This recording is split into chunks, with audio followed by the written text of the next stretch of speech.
هنتعرف مع بعض على سميحة مراد أخت الفنانة ليلى مراد اللي امتلكت موهبة ولكن الحظ لم يسعفها، وهنعرف ايه علاقتها بشيرين رضا وايه أهم أعمالها. ملكة مراد أو سميحة مراد هي أخت ليلى مراد الصغيرة، والدهم الموسيقار زكي مراد.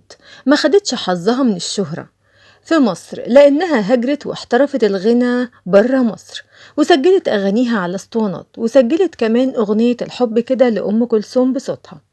عاشت سميحة في فرنسا، وكانت بتغني من ألحان يوسف حجاج وكلمات مصطفى الأشعر أكتر أغانيها، واتجوزت من الفنان علي رضا عم الفنانة شيرين رضا.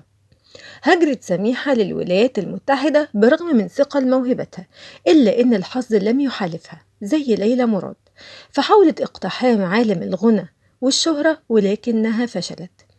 قامت سميحة مراد ببطولة فيلم واحد بس وهو طيش شباب، ولكن ما نالتش الشهرة على الرغم من ان اللي شاركوها العمل محمود المليجي وزوزو محمد وماجدة ووداد حمدي، فكل دول كانوا مشهورين ولكنها لم تنل شهرتهم.